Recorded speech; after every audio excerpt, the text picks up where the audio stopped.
గణతంత్ర దినోత్సవాన్ని పురస్కరించుకుని కేంద్ర ప్రభుత్వం ప్రజా వ్యవహారాల విభాగంలో మందకృష్ణ మాదిగకు పద్మశ్రీ అవార్డును ప్రకటించడాన్ని హర్షిస్తూ హన్మకొండ జిల్లా కమలాపూర్ మండల కేంద్రంలోని బస్టాండ్ వద్ద పాలాభిషేకం నిర్వహించారు. ఎంఆర్పీఎస్ మహాజన సోషలిస్ట్ పార్టీ నాయకులు ఈ సందర్భంగా మాట్లాడుతూ సుదీర్ఘకాలం పాటు జాతి అభివృద్ధి కోసం పోరాటం చేసిన మందకృష్ణ మాదిగను కేంద్ర ప్రభుత్వం గుర్తించి అత్యంత ప్రతిష్టాత్మకమైన పద్మశ్రీ అవార్డుకి ఎంపిక చేయడం ఎంతో సంతోషంగా ఉందన్నారు.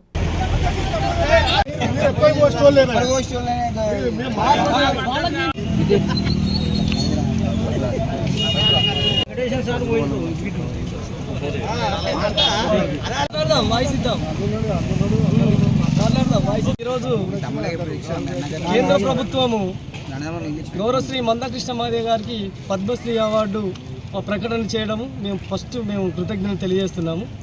ఈ 30 ఏళ్ళ ఈ సుదీర్ఘ సామాజిక విప్లవకారుడైనటువంటి ఈ మందకృష్ణ మాదిగ గారికి ఆయన చేసినటువంటి ఈ ఉద్యమం ఈ 30 ఏళ్ళ సుదీర్ఘ పోరాటంలో ఆయన సామాజిక ఉద్యమాలను గుర్తించి కేంద్ర గవర్నమెంటు ఈరోజు 113 మంది పద్మ అవార్డులలో కృష్ణ మాదిగ గారికి పద్మశ్రీ కేటాయించడము, పద్మశ్రీ అవార్డును ప్రకటించడం మేము మా ధన్యవాదాలు తెలియజేస్తున్నాము. కృష్ణ మాదిగ గారు 30 సంవత్సరాల క్రితమే ఎంఆర్పీఎస్ ఉద్యమాన్ని స్థాపించి. నా పేరు అంకిల రాజు మాదిగ, ఎంఆర్పీఎస్ హన్మకొండ జిల్లా ప్రధాన కార్యదర్శిని.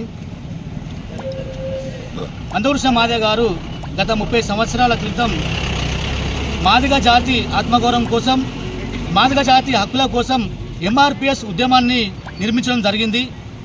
ఆ నిర్మించే క్రమంలో కూడా ఎస్సీ, ఎస్టీ, బీసీ, మైనారిటీ, అగ్రవర్ణ పేదల పక్షాన కూడా ఈ ఎంఆర్పీఎస్ ఒక జాతి కోసమే, ఒక మాదిగ జాతి కోసమే కాకుండా అన్ని వర్గాల పేద ప్రజల కోసం ఎన్నో ఉద్యమాలు చేయడం జరిగింది.